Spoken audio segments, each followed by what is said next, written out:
हाँ, मैं आपको चैलेंज कर रहा हूँ ना, तुम्हारे बाप दादाओं ने हमारी एक मूर्ति जो है बाबा साहब डॉक्टर भीमराव अम्बेडकर साहब की स्टैचू 1965 में लड़ाई लड़ने के बाद लड़ी गई और वो हटा दी। अगर सत्ता में और उत्तर प्रदेश में बहन जी की सरकार होती ना, ठीक है, या तो बहन जी ने हाथी बना दिया थोक में या बना दिया सम्राट अशोक ने, अगर बहन जी होती ना तो सिर्फ एक सांसद से इन्हें इनकी औकात दिखा देती। बाबा साहब को छू के ये सोच रहे हैं कि अपनी सरकार चला लेंगे। देखिए, एक होता हरिजन जो कांग्रेस की और इंडिया की नाजायज औलादे हैं, एक दरिजन जिनके बाप दादा जो है इंडिया के अंदर दरी बिछाते हुए चले गए। वो लोग अगर बहन जी पर अगर उंगली उठा रहे हैं तो ये बात बिल्कुल भी सही नहीं है। अगर आप किसी दारूबाज को मेरा लीडर बनाना चाहते हैं तो वो मेरा लीडर नहीं है। मैं मर्सिडीज में बैठा हुआ वो आदमी हूँ जो बाहर बैठने वाले कुत्तों के भौंकने का जवाब नहीं देता। दूसरी बात, जिसकी आप बात कर रहे हो उसकी अपनी वो भीख मांगते डोलते हैं, कभी आरजेडी में, कभी इंडिया में, कभी कहीं। ये इनके बाप दादाओं की इनकी जो गुलामी की आदत है ना, वो आने वाली 7 पीढ़ी से नहीं जाएगी। आज जाटव समाज के पास अपना एक लीडर है, आप दूसरे कम्युनिटी के 6742 ओबीसी जातियां हैं, लीडर ढूंढते रह जाओगे। आकाश आनंद सही हमारे लिए सही हमारे नेता थे, हैं और रहेंगे।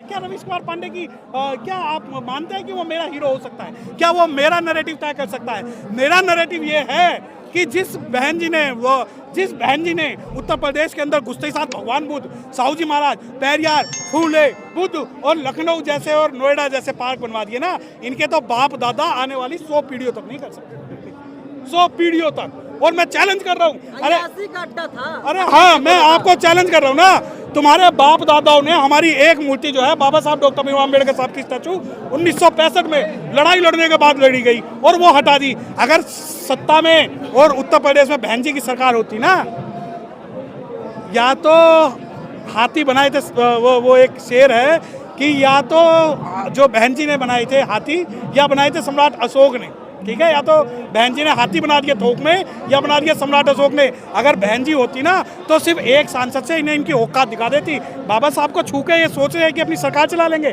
और मैं बता दूं कि कोई तुलना नहीं। समाज ने नकार दिया बसपा को, लोगों ने बसपा खिलाफ वोट किया, अखिलेश यादव चुना, कांग्रेस को चुना।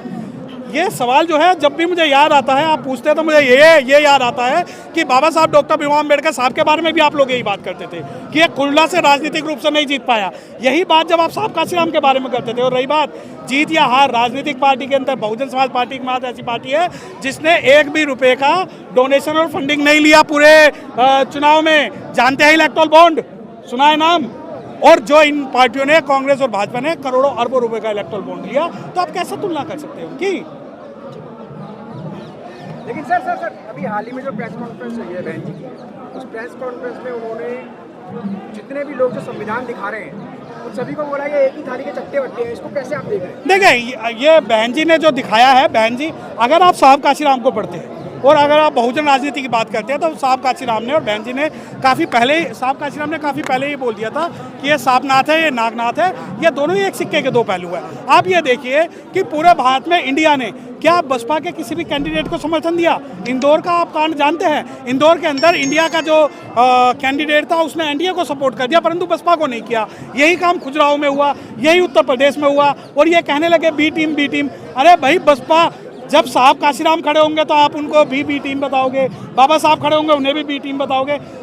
जब तक हमारा समाज जो है मजबूती से लड़ाई लड़ता रहेगा, उनके ऊपर आरोप लगते रहेंगे। बहन जी को कहीं ना कहीं दलितों का नेता बता दिया गया है, सिर्फ बहन जी दलितों के नेता हैं। देखिए, ये जो बहन जी को दलितों का नेता बनाने वाले हरिजन और दरिजन है, ये बाबा साहब को भी शेड्यूल कास्ट का नेता बताते हैं। ये बताते हैं कि बाबा साहब ने जो है सिर्फ संविधान में रिजर्वेशन का प्रावधान किया, जबकि सच्चाई ये है कि बहन कुमारी मायावती जी का जब या तो चुनाव का टिकट बंटवारा हो या सत्ता के अंदर बंटवारा हो, उन्होंने जिसकी जितनी हिस्सेदारी उसकी उतनी भागीदारी पर जो ध्यान दिया है। आकाश आनंद की वापसी हुई है, उसमें क्या कहना है? नहीं, बिल्कुल। देखिए, भारत के अंदर एक शेड्यूल कास्ट लीडरशिप की कमी है और भारत के अंदर अगर उनके पास अपने लीडर्स हैं तो हमारे पास आकाश आनंद है और मैं विश्वास करता हूं कि आकाश आनंद और निकलेंगे और इस बहुजन जो लीडरशिप है इसे आगे लेके जाएंगे। कहीं ना कहीं हीरो बन पाएगी बीएसपी।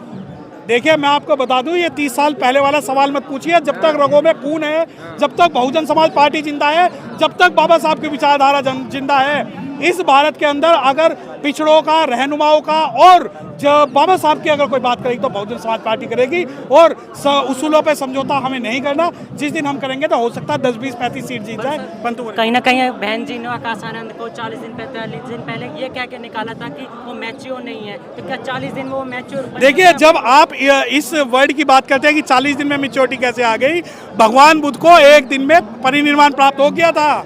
जानते हैं, सिद्धार्थ से बुद्ध बने थे। और रही 40 दिन की बात, अगर किसी भी व्यक्ति के अंदर कोई कमी है और वो दूर हो जाए तो उसके लिए 40 दिन या 4 साल नहीं हो सकती। आपका जो पप्पू है, क्या आपने किसी पप्पू से सवाल पूछा कि जब आप नशा मुक्ति केंद्र के लिए थाईलैंड जाते थे आप कितने दिन में ठीक होके आए?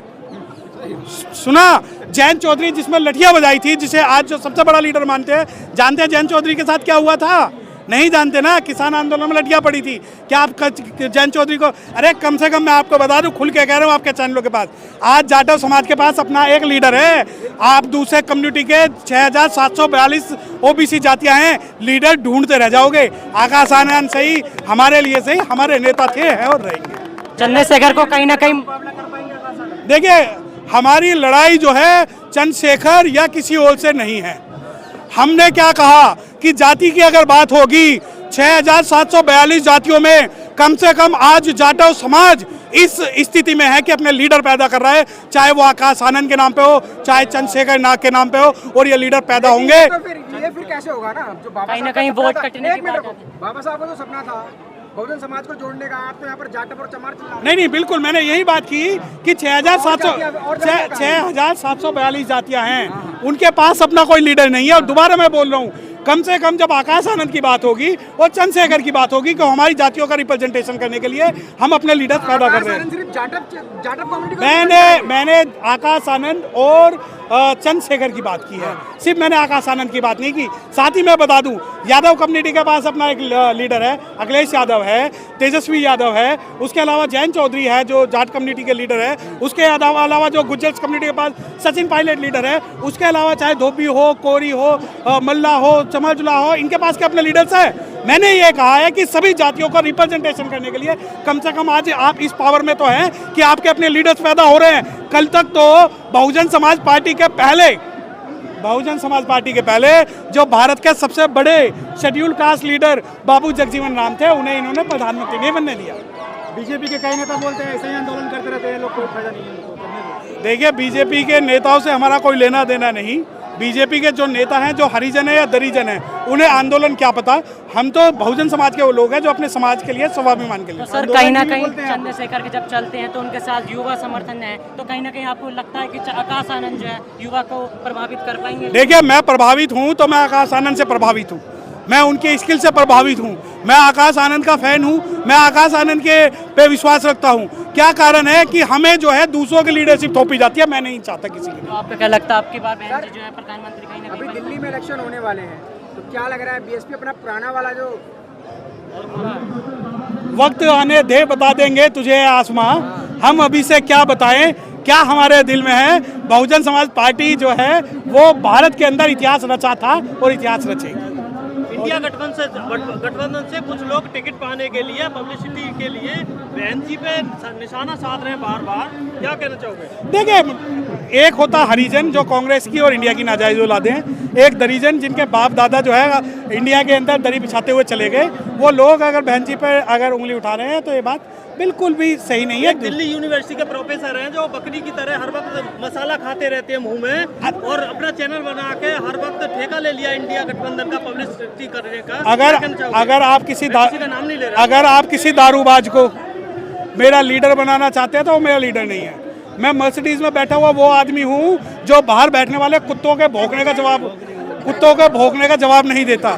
दूसरी बात, जिसकी आप बात कर रहे हो उसकी अपनी वो भीख मांगते डोलते हैं, कभी आरजेडी में, कभी इंडिया में, कभी कहीं। ये इनके बाप दादाओं की इनकी जो गुलामी की आदत है ना, वो आने वाली 7 पूछते नहीं जाएगी। तो प्रोफेसर होना क्या इंटेलेक्चुअल की गारंटी है क्या? अरे भाई, मैं आपको बताना चाहता हूँ कि ये सब जो लोग हैं ये नाजायज लोग हैं और कोई इंटेलेक्चुअलिटी की परवाह नहीं है।